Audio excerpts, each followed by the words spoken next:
7व्या अध्यायातल्या आपण ऐकायला येते सगळ्यांना. 7व्या अध्यायातल्या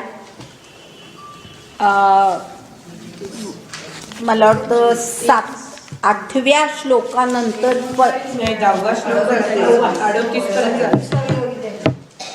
तेच म्हणजे 9व्या श्लोकानंतरच्या ओव्यांपर्यंत आपण आलेलो आहोत. 39 ही शेवटची ओवी आहे.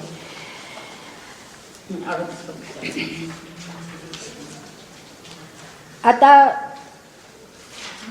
एकूण आपल्याला माहिती आहे, आपण ह्या अध्यायाची सुरुवात केली तेव्हापासून मी हे सांगत आलेले आहे की ईश्वराचं स्वरूप आपल्याला ह्या आता 7व्या अध्यायाच्या पुढे 12व्या अध्यायापर्यंत हे आपल्याला स्पष्ट होत जाणार आहे. तर त्याच्यामध्ये हा जो 7वा अध्याय आहे ह्याच्यामध्ये मूलतः जो विचार आहे तो अशा प्रकारचा आहे की हे सगळं विश्व माझ्यापासून निर्माण झालेलं आहे.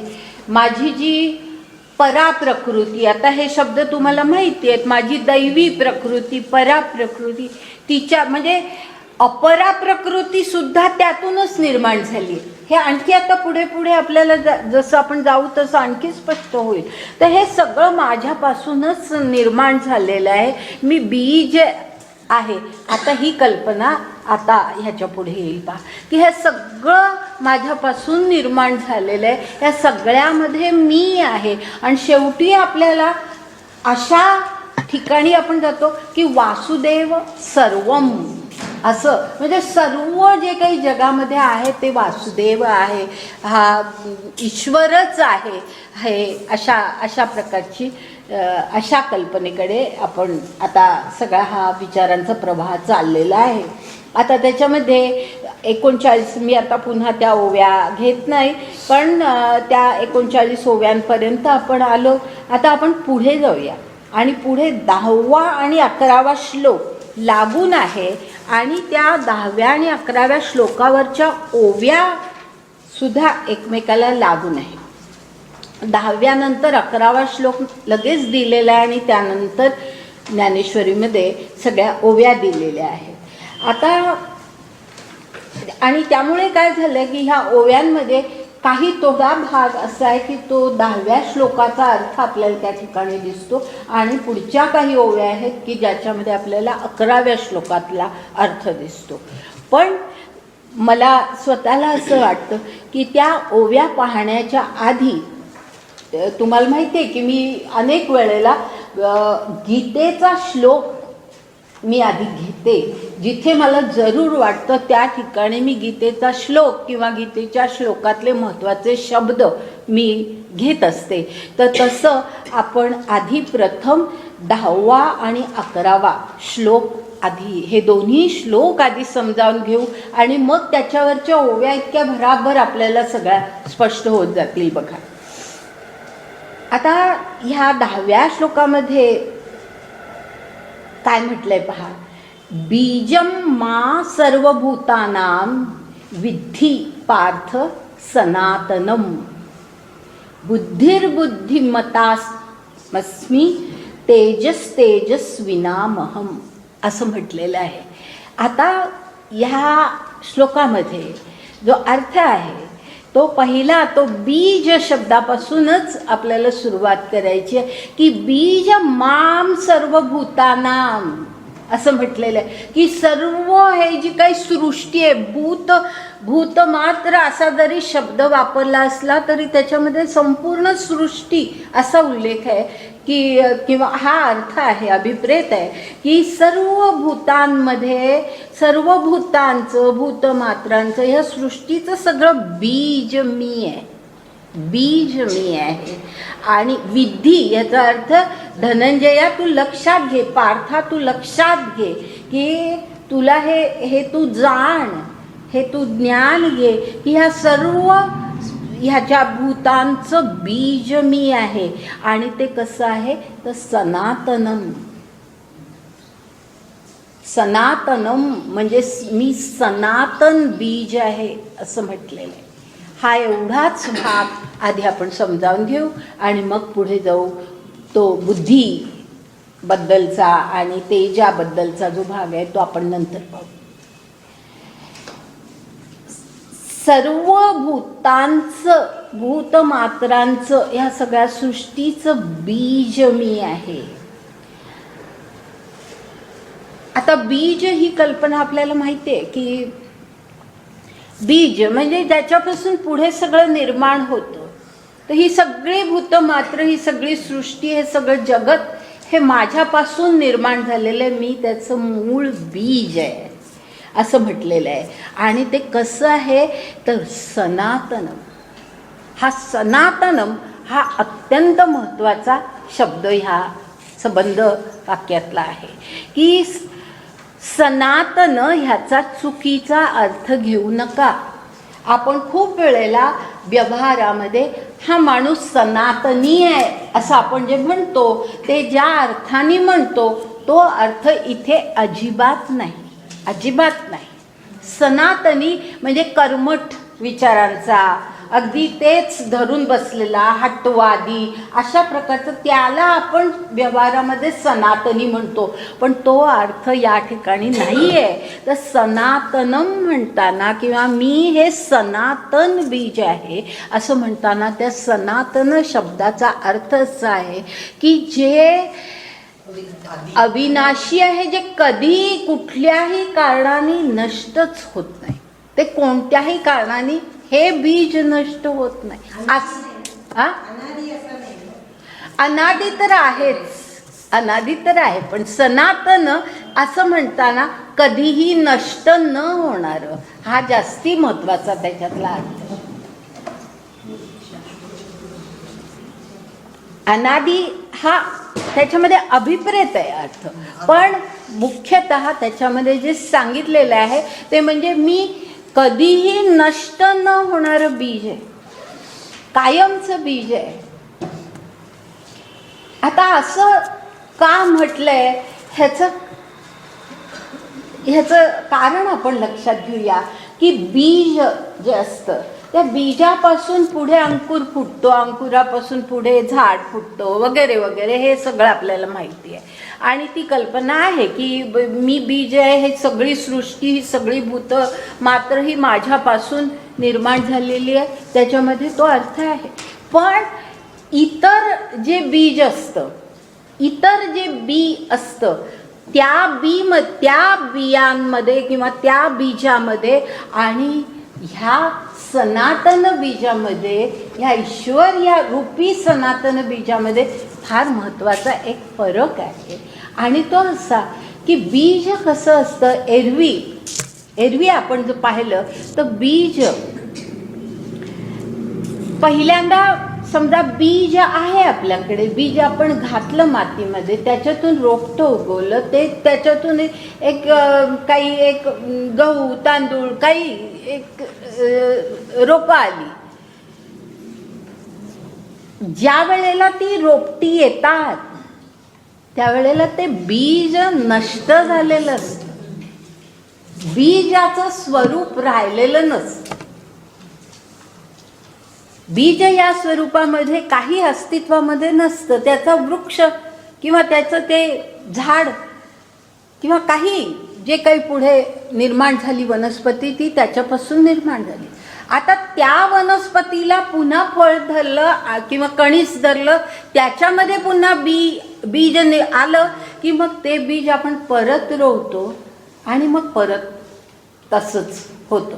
पण म्हणजे ह्याचा अर्थ असा की एरवी काय होतं सृष्टीमध्ये की ज्या वेळेला बीज असतं, नुसतं बीज असतं, त्यावेळेला रोप नसतं, आणि ज्या वेळेला रोपटं असतं त्यावेळेला बीज नसतं. हा सृष्टीतला जो एक भाग आहे. म्हणजे आता मोठे मोठे वृक्ष सोडा ते अस्तित्वात राहतात, पण आता आपण भात म्हणजे तांदूळ म्हणा, गहू म्हणा, ज्वारी म्हणा कापून टाकली जाते ना नंतर, ते ती काही रोपटी ठेवली जात नाही.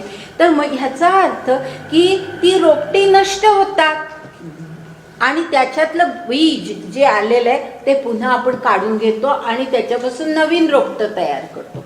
तर म्हणजे एकदा बीज असतं आणि एकदा ते रोपटं असतं, अशी परिस्थिती निसर्गामध्ये असते. पण ह्या ठिकाणी असं म्हटलंय, मी सनातन बीज आहे.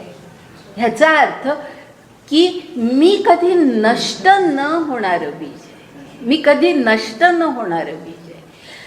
म्हणजे सृष्टी असो किंवा नसो, झाडाच्या बाबतीत ते असं होत नाही. झाड असतं तेव्हा बीज नाही, बरोबर आहे. पण ह्या ठिकाणी सृष्टी भूतमात्र कदाचित सगळी प्रलयामध्ये नष्टही होतील, म्हणजे सगळी सृष्टी नष्ट होईल, पण बीज मात्र तसंच राहतं. ही परिस्थिती जी आहे, म्हणजे सृष्टीचं अस्तित्व असो किंवा नसो, बीजाचं अस्तित्व हे तसंच राहतं. त्याला म्हणून सनातन बीज असं म्हटलं. सनातन बीज आहे, हे कधी नष्ट न होणार आहे, हे कायम अस्तित्वामध्ये राहणार आहे, असं बीज आहे.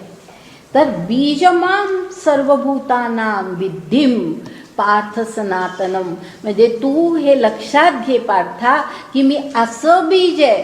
कारण सगळं हे अस्तित्व आणि मी ह्यांचा काय संबंध आहे हे ईश्वर सांगतायत.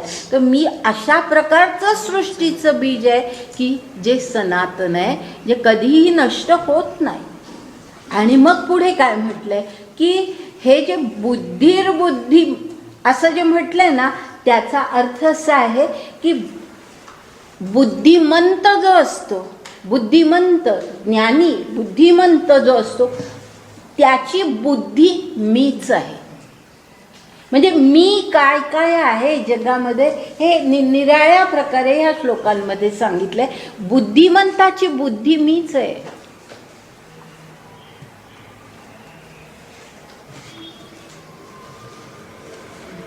म्हणजे जसं आहे ना की कुठलेही आता एखाद्या कोणामध्ये खूप कला आहे, एखाद्या कोणामध्ये काहीतरी एक विशिष्ट आणखी काहीतरी वेगळा गुण आहे, ते म्हणजे बुद्धी याचा अर्थ केवळ बुद्धीच असं नव्हे, हे ज्या आपल्या अंगभूत काही शक्ती आहे त्या सगळ्या मीच आहे असं त्या ठिकाणी खरं म्हणजे म्हटलेलं आहे. की ह्या शक्ती सगळ्या आपल्यामध्ये असणाऱ्या ह्या मीच आहे.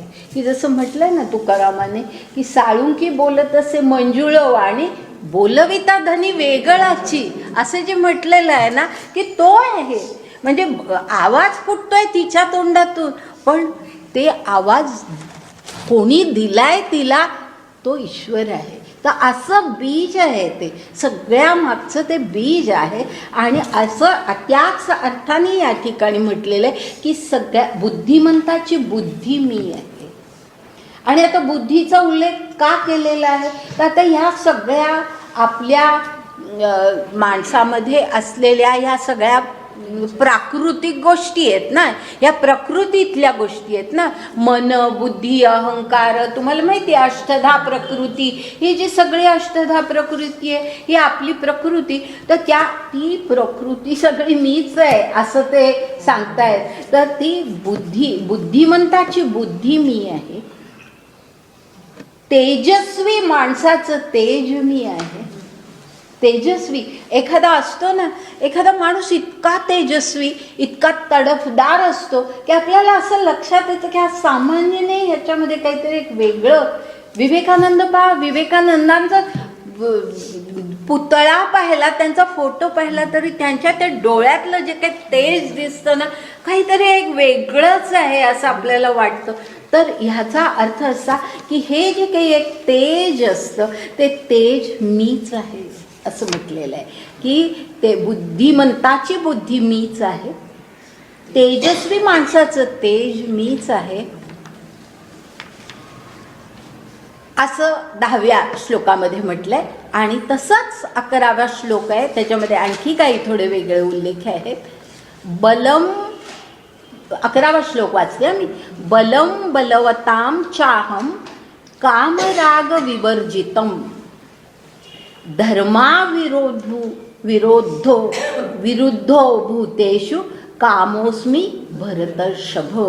म्हणजे ह्या ठिकाणी हा ना एक श्लोक फार महत्त्वाचा आहे बरं का, खूप चांगला, खूप सखोल अर्थ असणारा आणि ज्याचा अर्थ आपल्याला नीट कळला पाहिजे अशा प्रकारचा हा श्लोक आहे की बलम बलवताम चाहम, म्हणजे च अहम असं आहे ते. चाहम म्हणजे च अहम, म्हणजे जसं बुद्धिमंतामधली बुद्धी मी आहे, तेजस्वी माणसामधलं तेज मी आहे, त्याचप्रमाणे असं जे म्हणतो ना, किंवा आणि बलवंत माणसामधलं बळ जे आहे, बल जे आहे ते सुद्धा मीच आहे असं म्हटलेलं.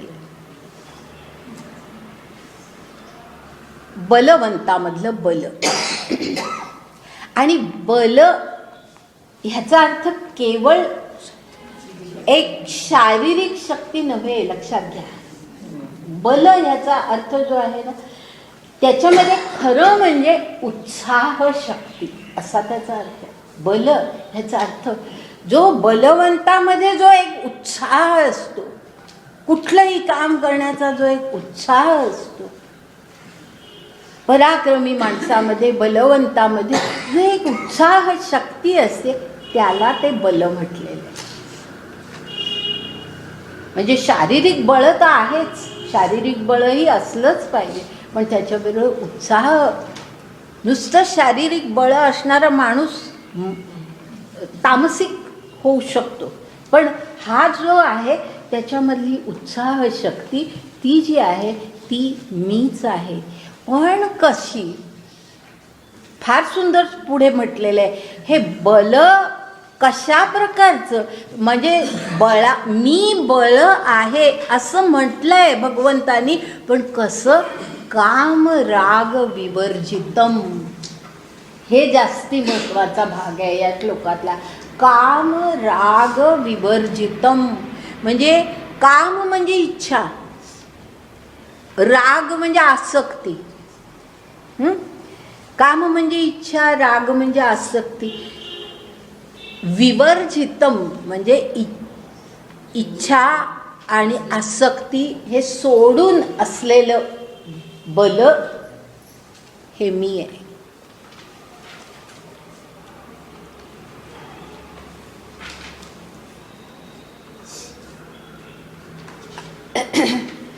आता म्हणजे या ठिकाणी अशी मनामध्ये एक शंका येते की अरे, माणसामध्ये इच्छा असू नये का असं? कारण इच्छा असते म्हणून आपण कितीतरी कर्म त्या इच्छेमुळे करत असतो. तर इच्छा ही इतकी अशा प्रकारची आहे का की इच्छेशिवाय असलेलं बळ असं म्हणायला म्हटलंय या ठिकाणी. तर तसं नाही आहे.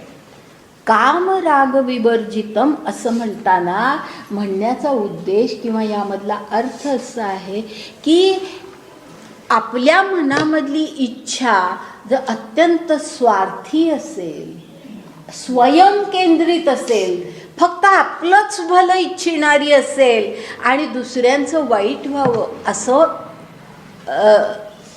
मनामध्ये आपल्या जर असेल, अशा प्रकारची इच्छा असेल, तर ती इच्छा ही त्या इच्छे व्यतिरिक्त मी आहे.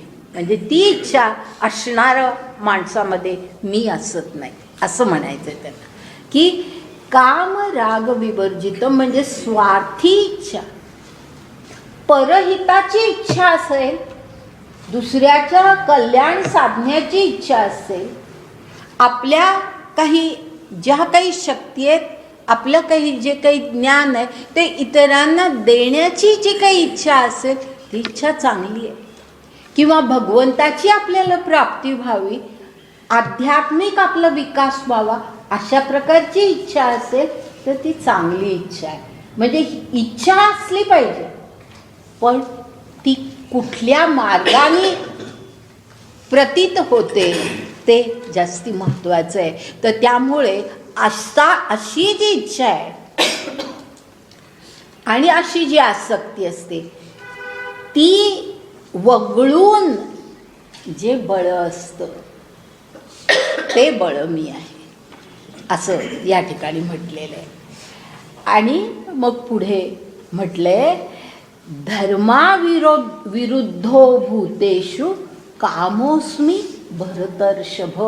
भरतर्षभ हा शब्द अर्जुनाला उद्देशून वापरलाय. भरतर्षभ म्हणजे भरत वंशातल्या श्रेष्ठ पुरुषा. भरतर्षभ म्हणजे श्रेष्ठ पुरुषा.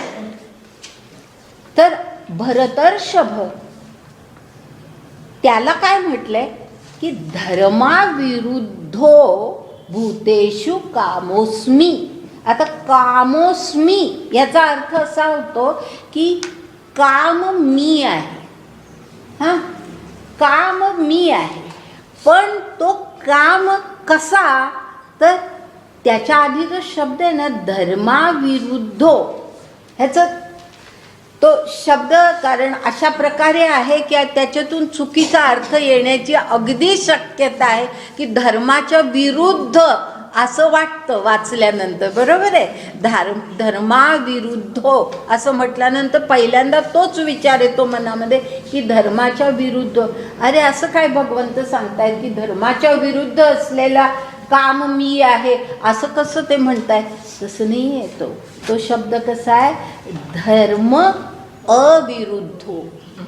धर्म अविरुद्धो त्याच्यामध्ये अ आहे म्हणून तो धर्मला आकार आलाय. लक्षात आलं? धर्म अविरुद्धो. धर्म अविरुद्धो भूतेषु कामस्मी म्हणजे भूतांमध्ये असणारा धर्माला अविरुद्ध असलेला असा जो काम तो मीच आहे असं म्हणतात ते. म्हणजे आता हा श्लोक जर आपण पाहिला ना तर असं काहीतरी आपल्याला थोडंसं वरवरच जर फक्त विचार केला ना तर या ठिकाणी थोडी विसंगती वाटण्याची शक्यता आहे. कारण पहिल्या ओळीमध्ये काय म्हटलंय की काम राग विवर्जितम असं म्हटलंय. म्हणजे काम सोडून असलेलं बल ते मी आहे असं म्हटलंय. आणि ह्या ठिकाणी म्हणतात की कामच मी आहे. कामच मी आहे. हे काय आहे हे आपल्याला नीट कळलं पाहिजे. मग तो काम कसा, तर धर्म अविरुद्धो काम. धर्म अविरुद्धो म्हणजे धर्माच्या विरुद्ध नसलेला. धर्माच्या विरुद्ध नसलेला, धर्माला धरून असणारा,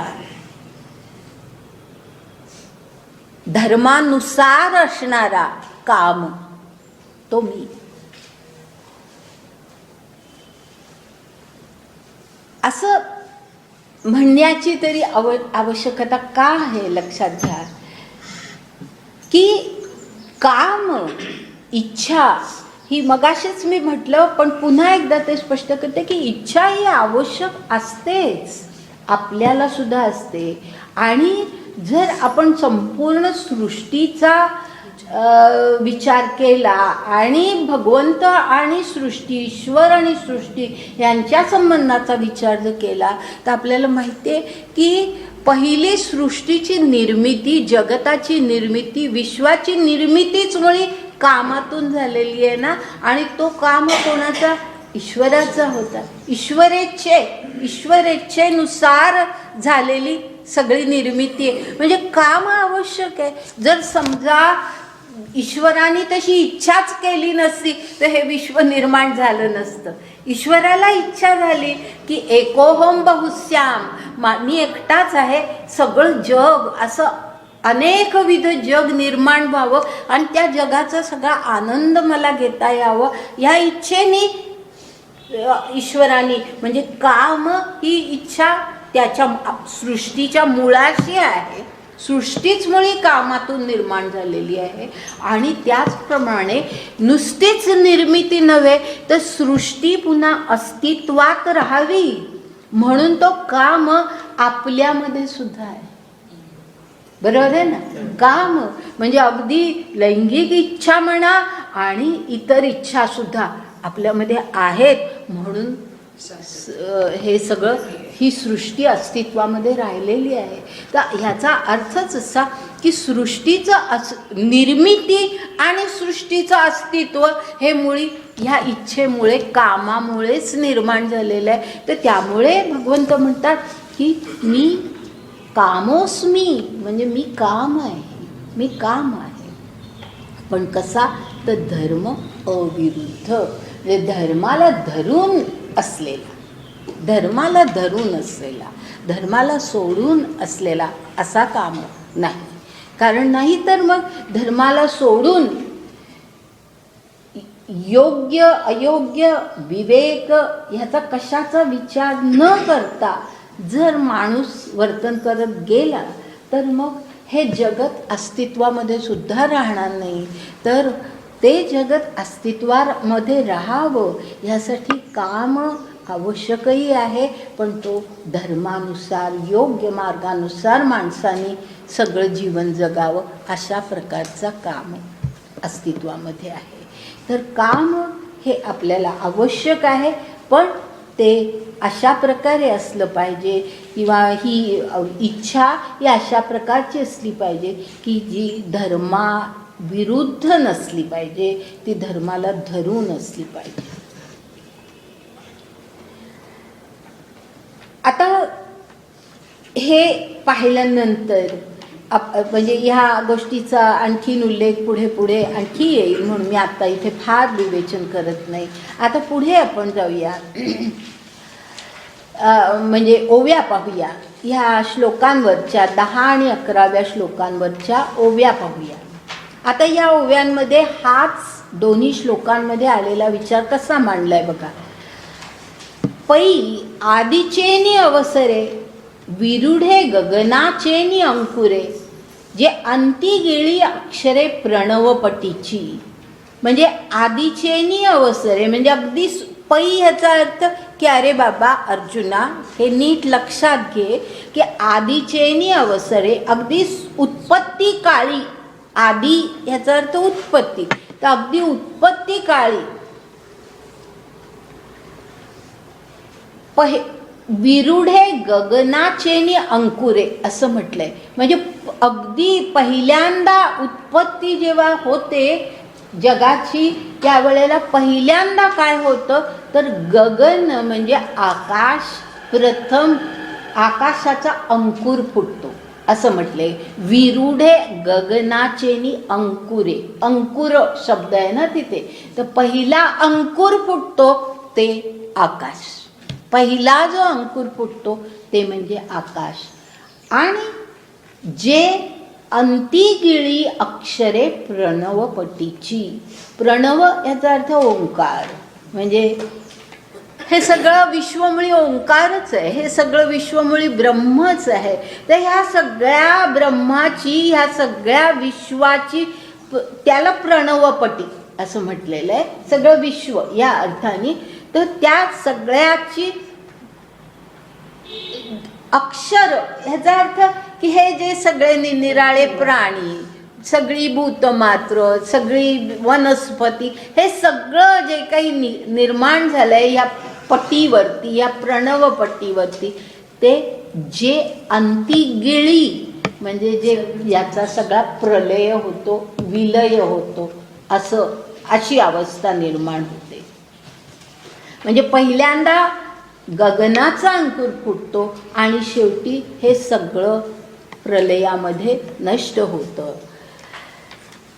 आता जव हा विश्वाकार असे तव जे विश्वची सारिखे दिसे, मग महाप्रलय दसे कसेही नव्हे. म्हणजे आधी विश्वाकार, विश्व अस्तित्वामध्ये असतं. विश्वाकार म्हणजे एका आकार काहीतरी प्राप्त झालेला असतो. तर विश्वाकारामध्ये काही एका आकारामध्ये सगळे विश्व अस्तित्वामध्ये असतं. ते आपल्याला विश्वची सारिखे दिसे, म्हणजे आपल्याला कळतं हे सगळं जगत आपण जाणतो. महाप्रलय दशे कैसेही नव्हे, म्हणजे सगळं संपुष्टात येतं, सगळं विलय पावतं. कैसेही नव्हे म्हणजे काहीच अस्तित्वामध्ये राहत नाही. ऐसे अनादि जे सहज ते मी गा विश्वबीज. हा, जे अनादि जे सहज अगदी अनादि काळापासून अस्तित्वामध्ये असलेलं ते मी गा विश्वबीज. ह्या सगळ्या विश्वाचं बीज ते मी आहे. हे हातातळी तुझं देईज तसे. हां, आठवतं तुम्हाला हे हातातळी? हे गेल्याही वेळेला एकदा आलं होतं की रत्न आपण हातामध्ये घेतलं की कसं नीट पारखता येतं. दुरून रत्नाची पारख करता येत नाही, हातामध्ये आपल्या जवळ असावं लागतं. तर म्हणून हे सगळं जे ज्ञान आहे, हे विश्वबीजाचंही ज्ञान आणि विश्वाचंही ज्ञान, हे मी तुझ्या हातामध्ये देतोय अर्जुना. हातातळी तुझं देईज तसे. मग उघडे करुनी पांडवा, जे हे आणसील सांख्याची या गावा, तई तयाचा उपेगू बरवा देखशील. म्हणजे मग उघडे करुनी पांडवा, म्हणजे उघडे म्हणजे सगळं आता हातात तुझ्या दिले ते सगळं इकडून तिकडून आलटून पालटून सगळं नीट तू बघितलंस. जे हे आणसील सांख्याची या गावा, ह्याचा अर्थ काय? ज्ञान. सांख्य याचा अर्थ ज्ञान. ज्या वेळेला ह्या सगळ्याचं नीट व्यवस्थित ज्ञान तुला होईल, हे तुझ्या हातामध्ये मी अशासाठी दिलेलं आहे की तुला हे पूर्ण पारखता यावं, तुला संपूर्ण ह्याचं ज्ञान व्हावं. तर असं एकदा तुला ज्ञान झालं, तू सांख्याची या गावात ते आणलं म्हणजे तुला पूर्ण त्याचं ज्ञान झालं. सांख्य या शब्दाचा गीतेमध्ये अर्थ ज्ञान आहे. हे आपण फार पूर्वीपासून सांख्य योग पाहिलाय, तिथपासून आपण पाहत आलेलो आहे. त्यामुळे हे विसरू नका कधी. ते आणसील सांख्याची या गावा, तई तयाचा उपेगू बरवा देखशील. उपेगू म्हणजे हे सगळं कशासाठी आहे? हे सगळं काय आहे? आपल्या मानवी अस्तित्वाचा अर्थ काय आहे? आपल्या ह्या सगळ्या जीवनामध्ये जी सुख दुःख जे सगळं काही घडत असतं, ज्या घटना घडत असतात, त्या सगळ्यांचा अर्थ काय आहे? या सगळ्याचा नंतर पुढे शेवट काय? हे सगळं तू जाणशील. त्याला उपेगू, उपयोग. उपेगू म्हणजे उपयोग. उपयोग बरवा, तुला नीट कळेल, त्याचा अर्थ तुला नीट कळेल, त्याचा उपयोग तुला होईल. याचा अर्थ तू ते योग्य प्रकारे जाणलंस की तुझ्या आचरणामध्ये खूप बदल होईल. कारण जाणणं याचा अर्थच तो आहे की जाणणं, कुठलीही गोष्ट जाणणं याचा अर्थच तो की ते इतकं आत्मसात करायचं की ते आपल्या वर्तनामध्ये, आपल्या आचरणामध्ये, आपल्या सामाजिक संबंधांमध्ये ते आलं पाहिजे. आणि हे अर्जुनाला मुद्दाम सांगता येते की तुला ज्ञान झालं पाहिजे. अर्जुना, जे काही तू ह्या युद्धाला नकार देतोयस, त्या नकाराला जी काही कारणं तू सगळी दिलेली आहेस, ते सगळं तुझं अज्ञान आहे. आणि त्या अज्ञानाच्या बाहेर तुला पडायचं आहे आणि तुला योग्य प्रकारे सगळ्या गोष्टींचं ज्ञान व्हायचं आहे. आणि म्हणून ह्या 7व्या अध्यायामध्ये ज्ञान आणि विज्ञान ह्या दोन्ही गोष्टी ते सांगतायत.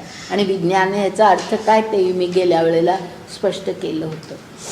आता पुढची ओवी. परी हे अप्रासंगिक आलाप, आता असं तू न बोला. हे एवढं जे आहे ना, त्याचा अर्थ असा की भगवंत म्हणतात की मी थोडंसं हे जे तुला म्हणतोय ना, हे जे काही मी तुला सांगतोय थोडं अप्रासंगिक आहे. म्हणजे आत्ता अगदी मी बोललंच पाहिजे असं नाही. हे सगळं शब्दामध्ये आणणंही मोठं कठीण आहे. हे सगळं तुला हळूहळू ज्ञात होणार आहे अर्जुना. तर त्यामुळे आता असं तू न बोला. आता मी फार ह्याच्यावर बोलत नाही, ह्याच्यावर मी फार बोलत नाही. आणि मग पुढे काय म्हटलंय? संक्षेप जाण तपयांच्या ठाई तप ते स्वरूप माझे. म्हणजे आता ते मी तुला संक्षेपात, थोडक्यात हे सगळं सांगतो. की हे तुला मी जे आत्ता बोललो हे ते कदाचित तुला समजलं नसेल किंवा इतक्यात मी ते सांगणं बरोबरही नव्हतं, पण आता तू लक्षात घे की ह्या सर्व जगामध्ये मी आहे म्हणजे काय आहे ते आता संक्षेपात थोडक्यामध्ये ते सांगतायत. आणि ते कसं तर तू जाण तपयांच्या ठाई तप ते स्वरूप माझे. म्हणजे तप करणारे जे असतात त्यांच्या तपाचं जे काही एक तेज असतं किंवा त्यांच्या तपाची जी म्हणजे त्यांची जी सगळी तपस्या असते ते सगळे जे प्रयत्न असतात ते सगळं स्वरूप माझं आहे. आणि तप ह्याचा अर्थही मी सांगितला आहे. आठवतंय तुम्हाला? आठवतंय? हां. तप ह्याचा अर्थ म्हणजे केवळ कुठेतरी जाऊन एखाद्या एकांत ठिकाणी बसून तप करणं एवढाच त्याचा अर्थ नाही आहे. म्हणजे ते तर तप असतंच, पण तप ह्याचा अर्थ कुठलीही गोष्ट ज्या वेळेला आपल्याला आत्मसात करायची असते त्यावेळेला न थकता न कंटाळता त्याच्यासाठी परिश्रम करत राहणं हे तप असतं. अपयश आलं तरी सुद्धा प्रयत्न सोडायचे नाही, त्याच्यातून पुढे पुढे पुढे जात राहायचं ते तप असतं. आणि असं तप जे आहे ते माझं स्वरूप आहे. ते माझं स्वरूप आहे. बळिया माझी बळ ते मी जाणे अढळ. लक्षात आलंच असेल, बलवान लोकांचं बळ म्हणजे मी आहे. बुद्धिमंती केवळ बुद्धी ते मी. जे बुद्धिमंतांची बुद्धी आहे ती मीच आहे. भूतांचा ठाई कामू तो मी म्हणे आत्माराम. मी आत्माराम मीच आहे तो जो काम आहे तो. कारण तो आवश्यक असतो, पण तो कसा असला पाहिजे तर धर्माला धरून असला पाहिजे, धर्माविरुद्ध असता कामा नये. तर जेणे ते पुढे आलेलंच आहे. भूतांचा ठाई कामू तो मी म्हणे आत्मारामू जेणे अर्थास्तव धर्मू थोरू होय. म्हणजे भूतमात्रांमध्ये जी इच्छा असते, चांगली इच्छा असते ती मीच असतं. ते स्वरूप माझंच आहे, ते रूप माझंच आहे. जेणे अर्थास्तव धर्मू थोर होय. ह्याचा अर्थ नीट लक्षात घ्या. ह्या ठिकाणी काय अर्थास्तव असाही एक शब्द वापरला आहे आणि धर्मू असाही एक शब्द वापरला आहे. आता हे नीट आपल्याला कळलं पाहिजे की आपल्या संस्कृतीमध्ये याचा उल्लेख मी पूर्वी केलेला आहे, अगदी नवीन नाही आहे करत. आपल्या संस्कृतीमध्ये 4 पुरुषार्थ सांगितलेले आहेत. आयुष्यामध्ये पुरुषार्थ याचा अर्थ की आयुष्य कशासाठी आहे, हे आपलं कशासाठी जगायचं आहे, आपण आयुष्यामध्ये आपण काय मिळवायचं आहे, ध्येय काय आहे आपलं, त्याला पुरुषार्थ असं म्हणतात. कशाची साधना करायची, काय प्राप्त करायचं, त्या आयुष्यामध्ये 4 गोष्टी मिळवायच्या असतात. ते 4 पुरुषार्थ आणि ते म्हणजे धर्म, अर्थ, काम आणि मोक्ष हे 4 पुरुषार्थ आहेत. आता त्या ठिकाणी या ठिकाणी पहिल्यांदा कामाचा उल्लेख केलेलाच आहे आणि पुढे अर्थास्तव असं म्हटलंय, म्हणजे अर्थाचाही उल्लेख केलेला आहे. म्हणजे ह्या पुरुषार्थातल्या 2 गोष्टींचा उल्लेख त्या ठिकाणी स्पष्ट केलेला आहे की तो जो काम आहे. आता पुरुषार्थ याचा अर्थ माणसाच्या जीवनाचं ध्येय, माणसाने काय साध्य करायचंय, तर माणसाने काम सुद्धा साध्य करायचं आहे. म्हणजे कामाला आणि अर्थाला सुद्धा आपल्या संस्कृतीमध्ये एक जीवनाचं ध्येय मानलेलं आहे. हे लक्षात घ्या की सगळ्या संस्कृतींमध्ये हे नाही आहे, अशी गोष्ट नाही आहे. कारण काम हा निषिद्ध असं कित्येक संस्कृतींमध्ये मानलं गेलं. आता ख्रिश्चॅनिटीची जी सुरुवात झाली ती अशाच प्रकारची होती की ह्या कामेच्छेला पूर्ण त्यांनी, आणि विशेषतः जे धर्मगुरू आहेत त्यांच्या बाबतीमध्ये तर कामेच्छा ही अत्यंत चुकीची मानली गेली होती. अशा प्रकारे कामेच्छा किंवा अर्थार्जन करणं ह्या सगळ्या गोष्टींना अत्यंत चुकीचं मानलं गेलं होतं. पण आपली संस्कृती अशी आहे की ज्या संस्कृतीमध्ये अर्थ आणि काम या दोन्हीलाही जीवनाची ध्येय म्हटलेलं आहे. हे जीवनामध्ये साध्य करायचं असतं, अर्थही साध्य करायचं असतं, अर्थ साधनाही करायची असते, आणि कामालाही म्हणजे लैंगिक जीवनाला सुद्धा आणि इतर इच्छांना सुद्धा आपल्या संस्कृतीमध्ये या पुरुषार्थ या कल्पनेमध्ये स्थान दिलेलं आहे.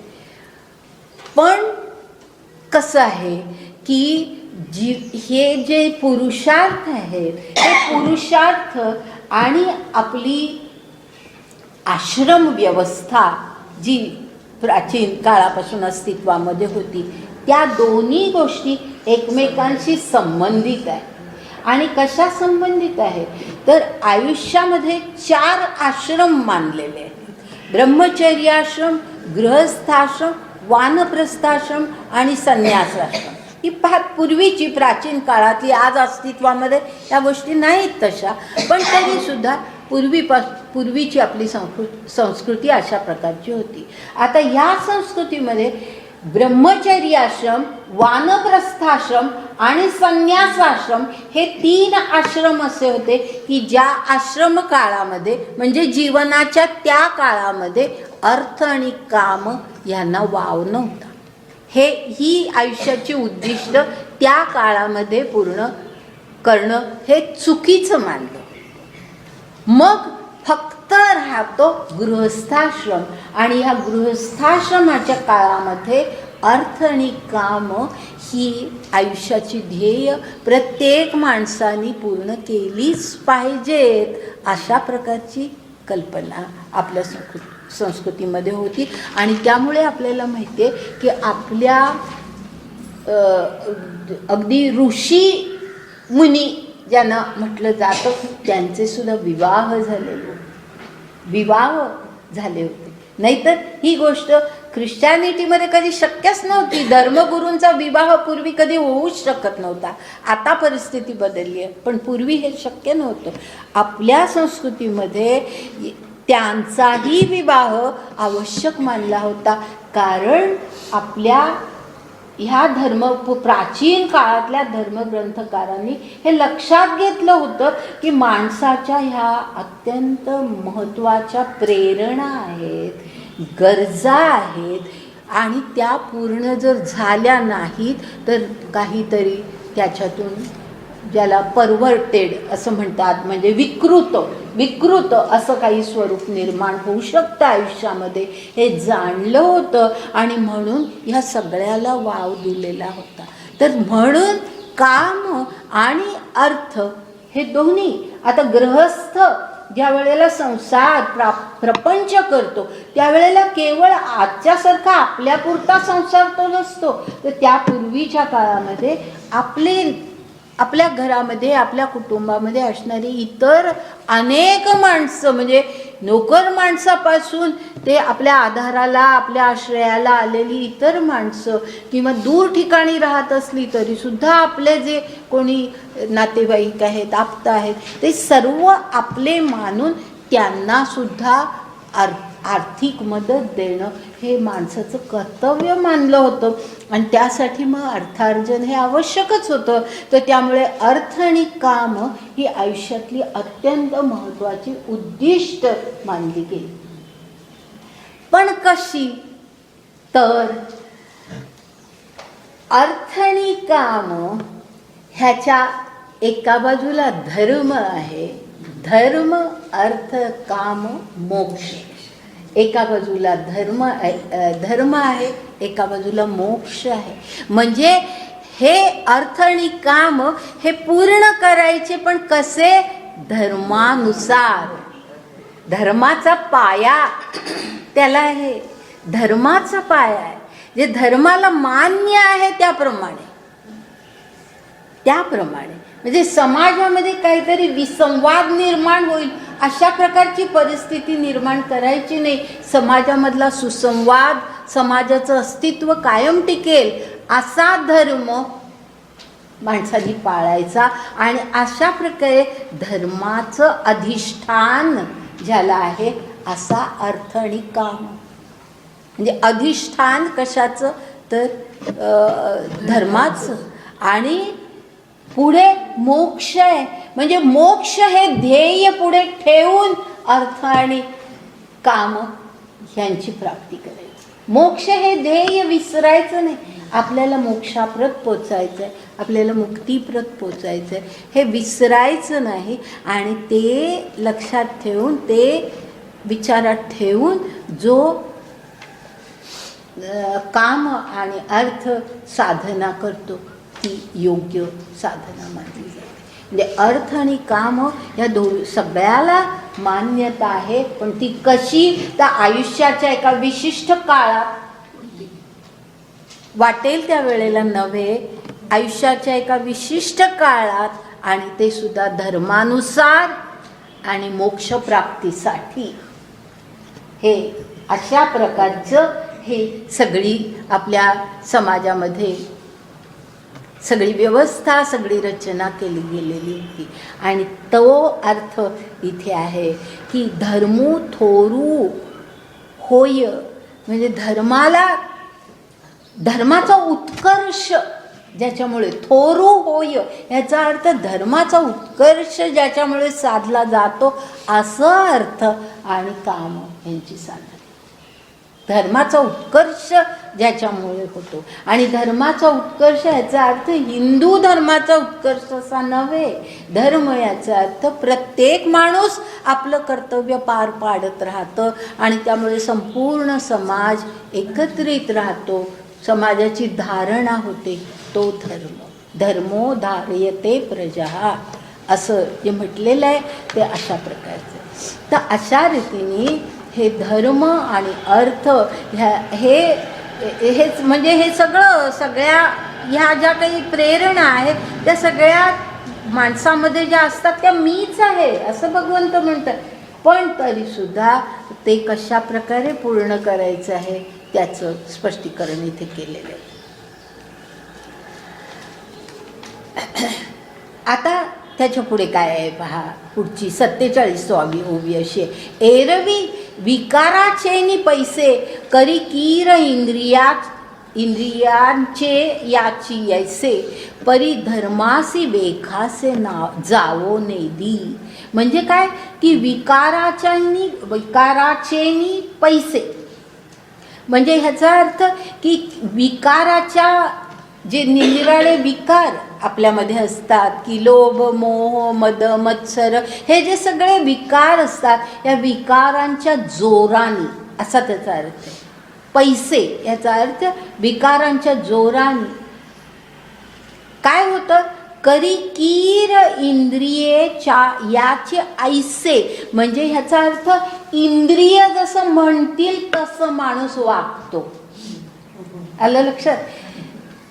इंद्रिया ये याची ऐसे असं त्याचा अर्थ तो आहे की इंद्रिय म्हणतात, इंद्रिया मनाला ज्ञान देतात की हे फार सुंदर आहे, हे आपल्याला हवं आहे, हे फार चविष्ट आहे, खाल्लंच पाहिजे, आपल्याला आवडणारी चव आहे, हे फार छान श्रवणीय आहे, हे ऐकलंच पाहिजे.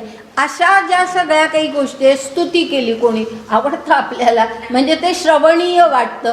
म्हणजे इंद्रिय आपल्याला ज्ञान देतात, आपल्या मनाला, आपल्या बुद्धीला ते ज्ञान देतात आणि मग त्या इंद्रिय जे म्हणतात त्याप्रमाणे आपण तसंच करतो.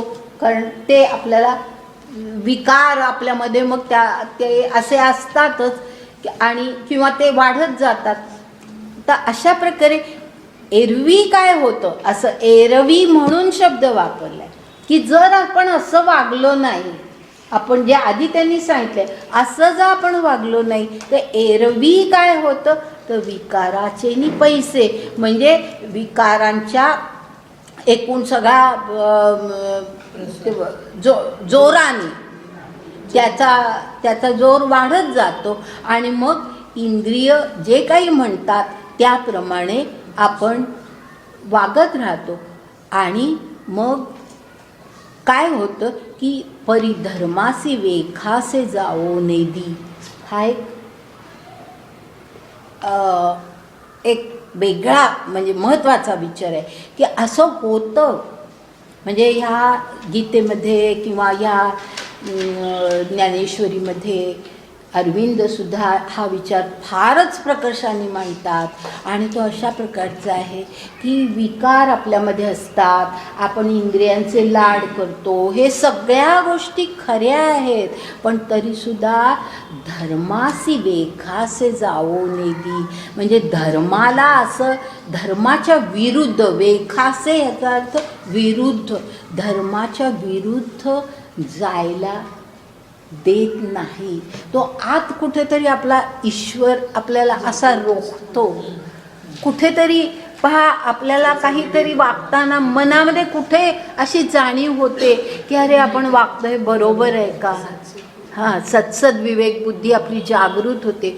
तो कुठेतरी ती कृष्णाची बासरी आपल्याला साथ घालते आणि आपण ती ऐकायला पाहिजे. तर अशा प्रकारे धर्मासी वेखासे जाऊ नेदी, म्हणजे जरी असं असलं ना तरी सुद्धा कधीतरी उपरती माणसाला होते असं या ठिकाणी म्हटलेलं आहे. आणि तशी व्हावी अशी. आणि बघ त्यामुळे काय होतं, जे अप्रवृत्तीचा आवाटा सांडुनी विधीची या निघे वाटा, तेवीची नियमाचा दिवटा सर्व चाले. ह्याचा अर्थ थोडे शब्द आपल्याला अपरिचित आहेत पण नीट लक्षात घ्या. अप्रवृत्तीचा आवाटा, आवाटा याचा अर्थ आडवाट, म्हणजे आपला एक सरळ मार्ग आहे नीतीनुसार धर्मानुसार चालण्याचा, आपला एक सरळ मार्ग आहे. तो सोडून आपण कुठेतरी आडवाटेला जातो तर त्याला आवाटा असं म्हटलेलं आहे. तर अप्रवृत्तीचा आवाटा म्हणजे ह्या चुकीच्या प्रवृत्ती आहेत ना. अप्रवृत्ती ह्याचा अर्थ चुकीच्या प्रवृत्ती, त्यांची जी आडवाट आहे की ज्या आडवाटाला आपण जातो थोडंसं. सांडुनी विधीची या निघे वाटा, विधी म्हणजे नियम, नियमांच्या वाटेला, म्हणजे आपण थोडे विचलित झालो पण पुन्हा आपण आपल्या मार्गावर येतो. नियमांच्या वाटा म्हणजे नियमांनुसार जे काही अपेक्षित आहे त्यानुसार आपण वागायला लागतो. तेवीची नियमाचा दिवटा सर्व चाले, म्हणजे दिवटा ह्याचा अर्थ दिवा, मशाल की आता दिवटा ह्याचा अर्थ खरं म्हणजे मशाल असाच आहे. आता त्या काळामध्ये ज्ञानेश्वरांच्या काळामध्ये कुठेही प्रवास करत असताना एक मशाल बरोबर ठेवावी लागायची, म्हणून हा शब्द आलेला आहे की दिवटा सर्व चाले, म्हणजे नियमाचा दिवटा. आता दिवटा का शब्द वापरलाय तर दिवटा आपल्याला मार्ग दाखवतो. ती मशाल कशासाठी बरोबर घ्यायची असते तर अंधारात सुद्धा आपल्याला मार्ग दाखवतो. म्हणजे अंधार आहे हे गृहीत धरलेलं आहे, अंधार आहे, आपण अंधारातून मार्ग काढतो आहोत. तर त्यावेळेला तो नियमांचा दिवटा म्हणजे नियमांची मशाल आपल्याला योग्य मार्गाला नेते, आपल्याला बरोबर प्रकाश टाकते की हा मार्ग तुझा आहे, या आडवाटेला तू जाऊ नको, असं आपल्याला ती मशाल सांगते.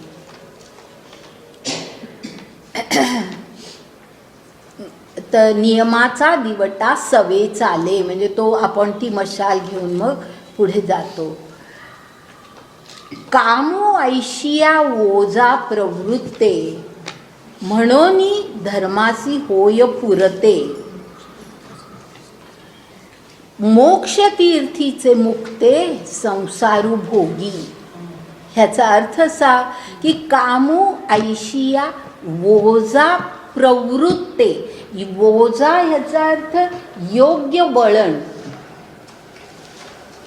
योग्य वळण लावतो. म्हणजे काम ही चांगली इच्छा आहे खरं म्हणजे. तर ती काम ऐशिया ओझा प्रवृत्ते प्रवर्ते आहे बरोबर,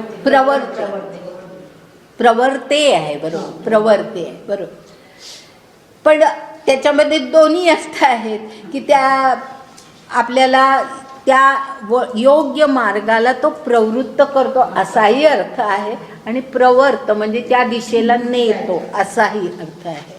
तर तो जो आपल्यामधला काम आहे ती खरं म्हणजे तो आत्माराम आहे, भगवंताचंच रूप आहे. म्हणजे आपणच त्याला वाईट दिशेला नेलेला असतो थोडा वेळ, पण ते पुन्हा तोच काम आपल्याला योग्य वळण लावतो. आणि म्हणून धर्मासी होय पुरते, याचा अर्थ धर्माची पूर्णता होते. धर्माची पूर्णता होते म्हणजे धर्मानुसार आपण जे वागलं पाहिजे ते घडायला लागतं. धर्म याचा अर्थ कर्तव्य, जी कर्तव्य आपण करायला पाहिजे, ज्यानुसार ज्या नियमानुसार नीती नियमानुसार वगैरे आपण जे काही वागायला पाहिजे ते सगळं पूर्णत्वाला जातं. आणि पुढे म्हटलंय मोक्षतीर्थीचे मुक्ते संसारू भोगी. म्हणजे ह्या ठिकाणी असा अर्थ आहे की मोक्षतीर्थीचे मुक्ते, मुक्ते याचा अर्थ मोती, मोती, मोक्ष तीर्थाचे मोती आपल्याला या संसारामध्येच भोगायला मिळतात. म्हणजे मोक्ष, आणि मी हे पहिल्यापासून सांगत आले की ज्ञानेश्वरीमध्ये गीतेमध्ये मोक्ष ही कल्पना अशा स्वरूपाची आहे की केवळ आयुष्याच्या समाप्तीनंतर मोक्षाची शक्यता असं नाही आहे. तर मोक्ष ह्या जीवनामध्येच प्राप्त होऊ शकतो. आणि ते इथे बघा किती स्पष्ट शब्दामध्ये आलेलं आहे की मोक्ष कुठे मोक्षतीर्थीचे मुक्ते, ह्या मोक्षतीर्थ म्हटलंय त्याला. त्याच्यामध्ये म्हणजे पाण्यामध्ये मोती होतात ना, तर हे तर मोक्षाच्या तीर्थरूपी पाण्यातलं मोती आहेत. आणि त्या तीर्थीचे मोती आपल्याला संसारामध्ये भोगायला मिळतात. म्हणजे आपण मुक्त मानव हे या संसारामध्ये असतानाच आपल्याला मुक्ती लाभते. आता ह्या ओव्या झाल्या. आता पुढच्या ह्याच्याकडे आपण जातोय. ह्या 12व्या जो श्लोक आहे तो सगळा मी घेत नाही, पण ह्या श्लोकामध्ये काय आहे ते मी सांगते. काय म्हटलंय तर त्याचा अगदी थोडासा उल्लेख करते की ह्या ठिकाणी जे आपल्यामध्ये सत्व रजतम हे जे 3 गुण असतात माहिती आहे, याचा उल्लेख आपण केलेला आहे. तर हे जे 3 गुण असतात ह्या गुणांच्या बद्दल त्या भगवंतांनी असं म्हटलेलं आहे की हे सगळे गुण मीच आहे, माझ्यापासूनच निर्माण झाले. हे सगळे गुण माझ्यापासूनच निर्माण झाले. कारण आपण ज्याला अपरा प्रकृती म्हणतो ती अपरा प्रकृती ही त्रिगुणी माया आहे, बरोबर आहे. ती त्रिगुणी माया. आता ती त्रिगुणी माया ही परा प्रकृतीतून निर्माण झाली आहे, म्हणजे ईश्वरी प्रकृतीतून निर्माण झाली आहे. म्हणजेच मग ती परमेश्वराकडून निर्माण झालेली आहे.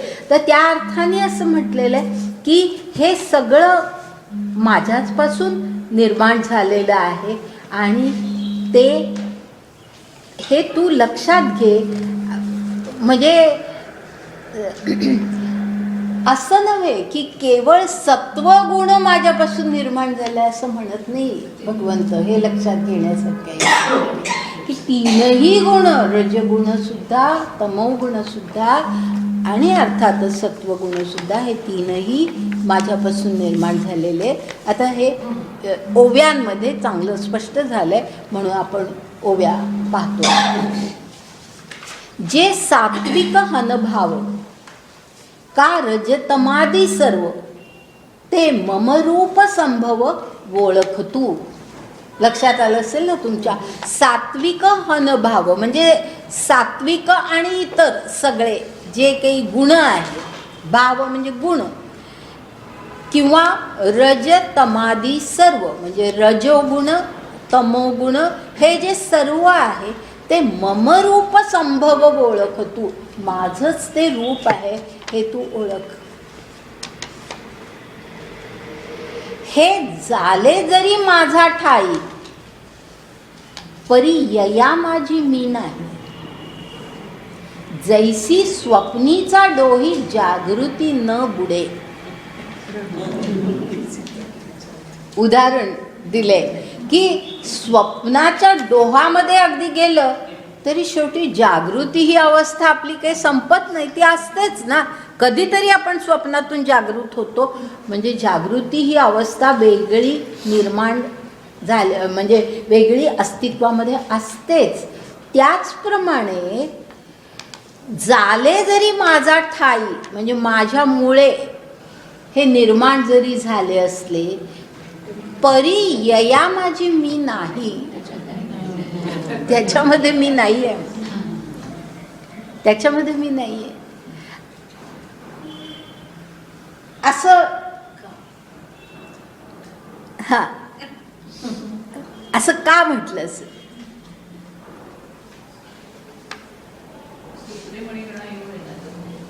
सूत्रे मणिगणा तत्वावरच आहे ना की सगळे मोत्यांच्या डोक्यातून मी गेलोय पण ते मोती माझ्यात नाही, त्या तत्वावरच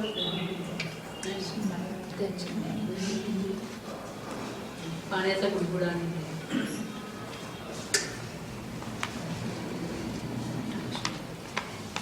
ह्याचं अगदी म्हणजे हे आपण आणखीन विस्ताराने पुढे पुढे पाहणार आहोत, पण ह्या ठिकाणी अगदी थोडक्यामध्ये सांगते. कारण विस्ताराने म्हणजे अशा अर्थी की पुढच्या सगळ्या अध्यायांमध्ये 14व्या अध्यायामध्ये 17 इतकं आपल्याला पाहायचं आहे. ह्या सगळ्या गुणांचा हे जे त्रिगुण आहेत ह्याचा इतकं मोठं विवेचन 14व्या 17व्या आणि 18व्या अध्यायामध्ये इतकं विस्ताराने आलेलं आहे.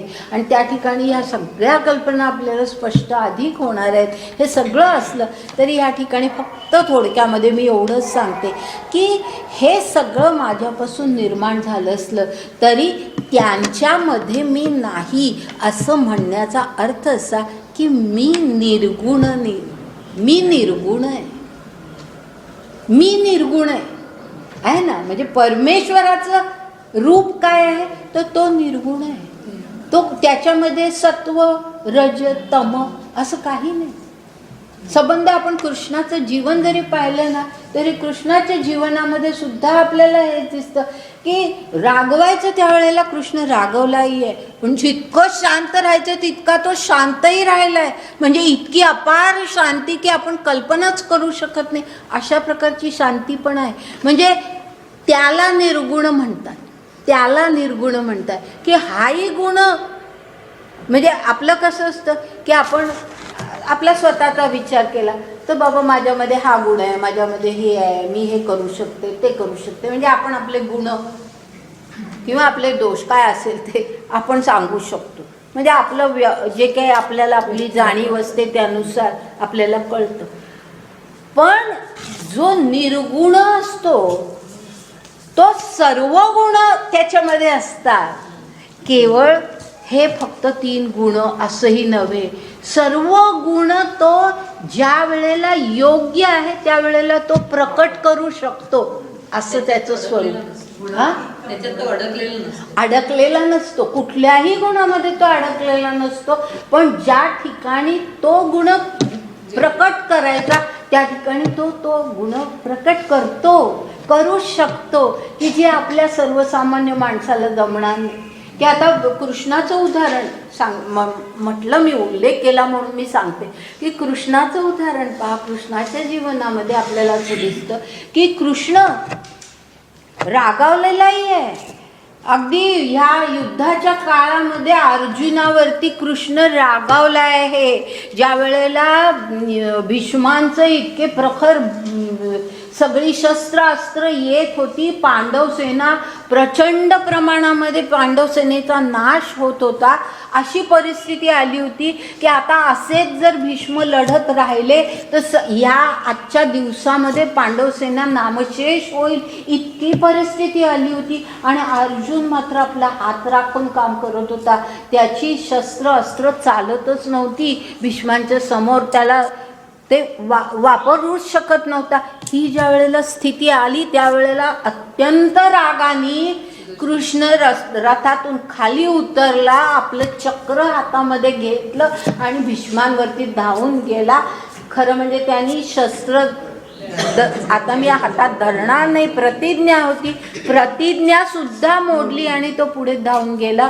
मग अर्जुन त्याच्या मागे गेला आणि त्याला रोखलं आणि सांगितलं की बाबा तुझी प्रतिज्ञा तू मोडू नकोस, तू मागे चल, तू म्हणशील तसा मी करीन. आणि आता ह्याच्या पुढे तू माझं शौर्य बघ, माझा पराक्रम बघ. भीष्मांशी मी अत्यंत पराक्रमाने लढीन. आणि ते मग दुसऱ्या दिवशी घडलं. आणि त्या दिवशी भीष्मांनी म्हणजे शरपंजरी जे भीष्म पडले ते त्याचा पुढचा दिवस होता.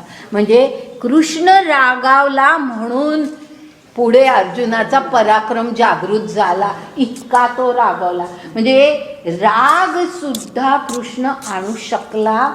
आणि तोच कृष्ण शांत, म्हणजे किती शांत. आपण जर कृष्णाचं आयुष्य जर पाहिलं तर त्याच्या आयुष्यातल्या एक एक गोष्टी अशा आहेत की एक प्रसंग असा आहे की दुर्वास ऋषी ह्या कृष्ण रुक्मिणीकडे त्यांच्याकडे द्वारकेला गेले आणि दुर्वासांनी सांगितलं की म्हणजे दुर्वासांना बघायचं होतं की हा रागवत नाही कसा, बघूया, ह्याची शांती मी हे करूनच दाखवीन, अशा यांनी ह्या भावनेनी दुर्वास तिकडे गेले. आणि कृष्णाला म्हणाले की माझी एक इच्छा आहे, तू पूर्ण करू शकशील का? तर तो म्हणाला की जे तुम्ही म्हणाल ते मी करू शकीन तुमच्यासाठी. तो म्हणाले की एक रथ आण आणि त्या रथाला तू आणि द्रौपदी जुंपून घ्या. रुक्मिणी, तू आणि रुक्मिणी जुंपून घ्या. म्हणजे रणावळ नाही, तू आणि रुक्मिणीनी त्या रथाला जुंपून घ्यायचं, तो रथ तुम्ही ओढायचा, मी त्या रथामध्ये बसणार आणि अशी संपूर्ण द्वारकेला मला तुम्ही यात्रा करून आणा. आणि हे करत असताना म्हणजे हा प्रसंग चाललाय आणि त्यावेळेला दुर्वास ऋषी चाकाचे फटके मारत होते रुक्मिणीला चापकाचे फटके मारत होते. कृष्णाला नव्हे, रुक्मिणीला चापकाचे फटके मारत होते. आणि शेवटी अशी वेळ आली की रुक्मिणी इतकी थकली, इतकं ते असह्य झालं की ती खाली कोसळली. ती कोसळल्यानंतर दुर्वास म्हणजे खरं म्हणजे अशी वेळ होती की कृष्णाने संतापून काहीतरी करायला पाहिजे होतं, तरीही कृष्ण शांत राहायला. शेवटी दुर्वासच पळून गेले. म्हणजे ह्या गोष्टी कशासाठी लक्षात घ्यायच्या की कुठल्याही गुणामध्ये तो अडकलेला नाही. कुठल्याही गुणातीत पण म्हणजे असा की ज्या वेळेला जो गुण दाखवायला पाहिजे त्या परिस्थितीमध्ये त्यांनी तो गुण दाखवलाय, त्याला निर्गुण म्हणतात. आपण निर्गुण ह्याचा फार चुकीचा अर्थ घेतो की काही गुणच नाही, असं नाही. सर्व गुण आहेत त्याच्यामध्ये, कुठलाही गुण तो दाखवू शकतो, पण योग्य परिस्थितीमध्ये तो गुण तो दाखवू शकतो, असा तो निर्गुण आहे. आणि म्हणून या ठिकाणी असं म्हटलेलं आहे की ह्या सत्वरजतम गुणांमध्ये मी नाही, ह्या गुणांच्या पलीकडे माणसाने जायचं असतं. आणि मी तर त्याच्या पलीकडेच आहे, मी निर्गुण आहे म्हणून मी याच्यामध्ये नाही, असं म्हणजे मी फारच थोडं म्हणजे निर्गुण एवढीच फक्त त्याची स्पष्टीकरण केलं. ह्याचं स्पष्टीकरण पुढच्या काही भागांमध्ये आणखी येईल, त्यावेळेला आपण करू. तर अशा प्रकारे हे ह्या यया माझी मी नाही असं म्हणताना हा भाव आहे की ह्या गुणांमध्ये मी नाही. कारण मी असतं तर मग असं कसं म्हटलं असतं की ह्या गुणातीत तू हो अर्जुना असं म्हटलंच नसतं ना. किंवा माणसांनी सुद्धा गुणातीत व्हावं असं म्हणण्याची गरजच नव्हती. जर या गुणांमध्ये परमेश्वरच असेल, सगळंच जर परमेश्वर झालाय तर मग असाही त्यातून अर्थ होतो. पण परमेश्वर या गुणांमध्ये नाही, तो निर्गुण आहे. त्याचं जे खरं स्वरूप आहे ते तसंच आहे. आणि म्हणून ते म्हटलंय की स्वप्नाचा डोही जागृतीनं बुडे. म्हणजे जागृती हे स्वरूप तसंच राहतं, तसं ईश्वराचं निर्गुण हे स्वरूप तसंच राहतं. गुणांमध्ये तो अडकत नाही. ना तरी रसाचीची सुघट, जैशी बीज कणिका तरी घनवट, परी तियेस्तव होय काष्ट अंकुरद्वारे. मग तया काष्टाचा ठाई, सांगपा बीजपण असे काही. तसा मी विकारी नाही जरी विकारला दिसे. हे दोन ओव्या एकत्र घेतल्या तर त्याचा अर्थ स्पष्ट होतो. ना तरी रसाचीची सुघट, जैशी बीज कणिका तरी घनवट. ह्याचा अर्थ आधी सांगते की बीज जे असतं, ज्याला आपण बी म्हणतो, हे बी काय असतं तर त्या वृक्षाचा रस घनवट होऊन एकत्र दाट होऊन निर्माण झालेलं ते बीज असतं.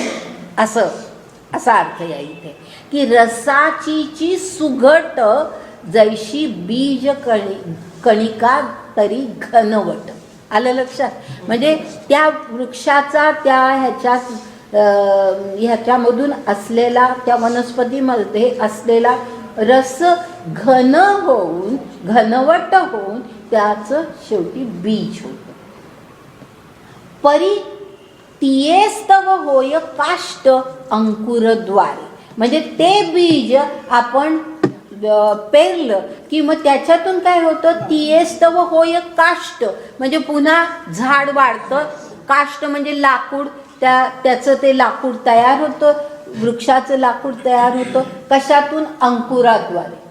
एक अंकुर फुटतो बीजाला, त्याच्यातून मग पुढे वृक्षाचं काष्ट निर्माण होतं, वृक्षाचं लाकूड तयार होतं. मग तया काष्टाचा ठाई, सांगपा बीजपण असे काही.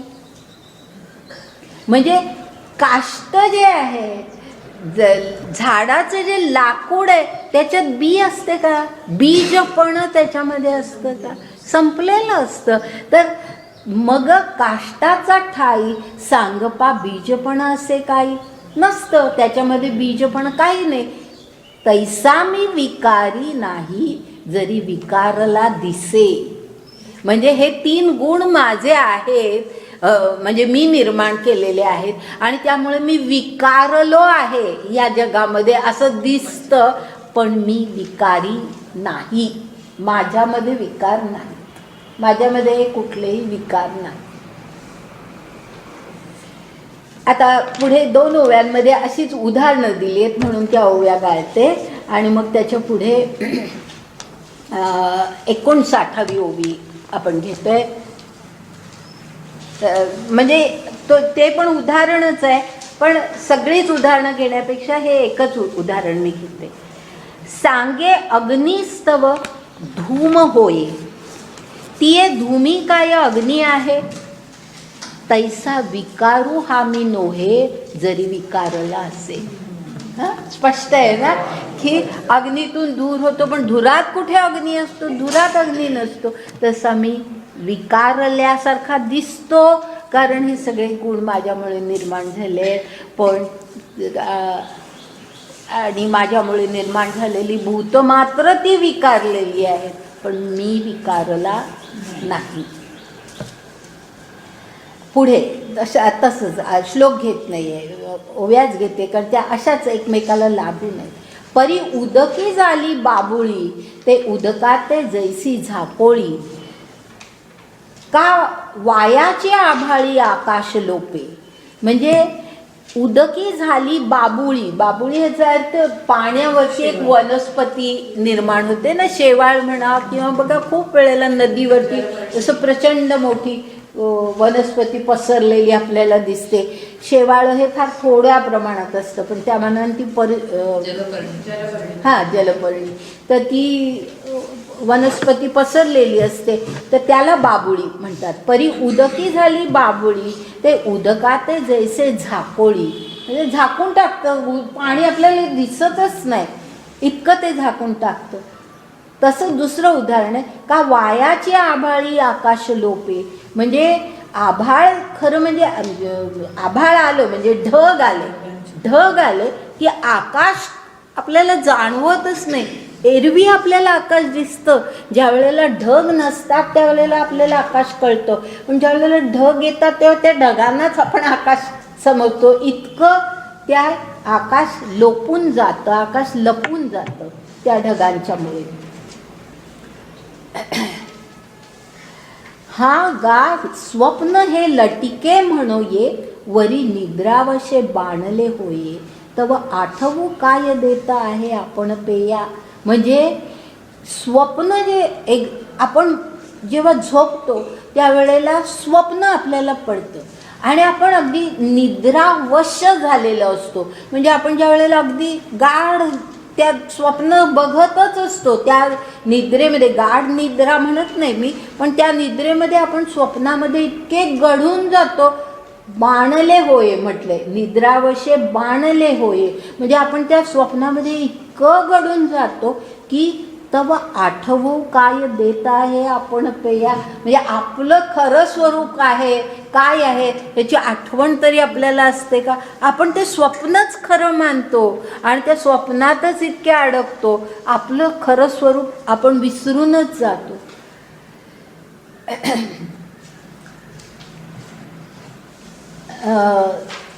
पुढेही असंच एक उदाहरण दिलंय 62व्या ह्याच्यामध्ये, ज्याच्यामध्ये डोळ्याची पडळ म्हटलं, म्हणजे डोळ्यामध्ये जो मोतीबिंदू येतो त्याच्यामुळे दिसत नाही, अशा प्रकारचा उल्लेख आहे.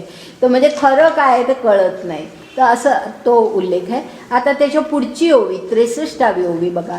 तैसी हे माझीच बिंबली त्रिगुणात्मक सावली. सावली, माझी सावली आहे ती, त्रिगुणात्मक माया ही माझी सावली आहे. की मजची आड ओढविली जवनिका जैसी, म्हणजे ही माझीच सावली आहे, माझ्याचमुळे निर्माण झालेली माया आहे. पण त्याच्यामुळे झालंय काय की जवनिका ह्याचा अर्थ पडदा. मजची आड ओढविली जवनिका जैशी, म्हणजे मी माझं खरं स्वरूप लोकांना मुळे कळतच नाही, त्या पडद्याच्या आड माझं खरं स्वरूप गेलेलं आहे. जवनिका जैसी, माझ्यामध्ये आणि लोकांच्या दृष्टीमध्ये एक पडदा निर्माण झालेला आहे. की मजची आड ओढविली, म्हणजे मी मागे पडलोय, माझा विसर पडलाय लोकांना, कारण ही त्रिगुणात्मक मायेमध्ये सगळे गुंतून गेले आहेत आणि त्यामुळे माझा विसर पडलेला आहे सर्वांना. म्हणून भूते माते नेणती, माझीच परी मी नव्हती, जैसी जळीची जळी न विरती मुक्ता फळे. म्हणजे भूते म्हणजे भूत मात्र, माते नेणती म्हणजे मला जाणत नाही. भूत मला विसरली आहेत, आपलं खरं स्वरूपच ते विसरली आहेत, मला विसरली आहेत, कारण त्यामध्ये एक पडदा निर्माण झालाय. माझीच परी मी नव्हती, माझीच आहेत सगळी भूत मात्र, पण ती मी नव्हती, म्हणजे ते माझं स्वरूप विसरली आहे, ते मी आता राहिलेलं नाही. खरं त्यांचं शुद्ध स्वरूप मी आहे, परमेश्वर आहे, पण ते माझं स्वरूप जे त्यांचं हे खरं स्वरूप होतं ते आता राहिलेलंच नाही. जसं जैसी जळीची जळी न विरती मुक्ता फळे, म्हणजे मुक्ता फळे म्हणजे मोती हे पाण्यात निर्माण होतात, पाण्यातूनच निर्माण होतात. पण एकदा का ते निर्माण झाले की ते जळी न विरती, म्हणजे पाण्यामध्ये ते विरू शकत नाही. हां, तसं झालंय की ही भूतं माझ्यातूनच निर्माण झाली आहेत, पण ती माझ्यात मध्ये विरू शकत नाहीत. ती माझ्यापासून आता वेगळी झाली.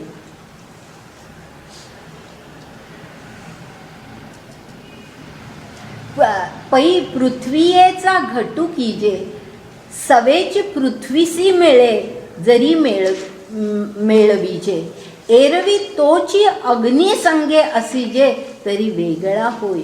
म्हणजे आणखी एक उदाहरण दिले. पृथ्वी याचा अर्थ माती.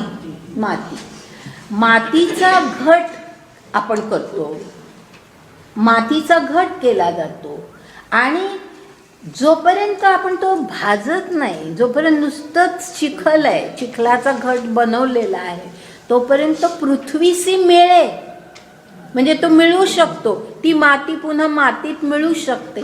पण एकदा का ती भाजली, एकदा का तो घट भाजला, एरवी तोची अग्निसंगे असिजे, म्हणजे एकदा का तो घट भाजला मग तो वेगळा होतो, मग तो मातीमध्ये मिसळू शकत नाही. ती माती, त्याची माती आणि इतर माती ही वेगळी होते. तैसे भूत जात सर्व, हे माझेची कीरवयव, परी माया जोगी जीवदशे आले. म्हणजे माझेच अवयव आहेत, हे सगळे माझेच आहेत. परी मायायोगे, मायायोगे ह्याचा अर्थ प्रकृतीमुळे, ह्या प्रकृतीच्या त्रिगुणांमुळे, त्रिगुणात्मक प्रकृतीमुळे.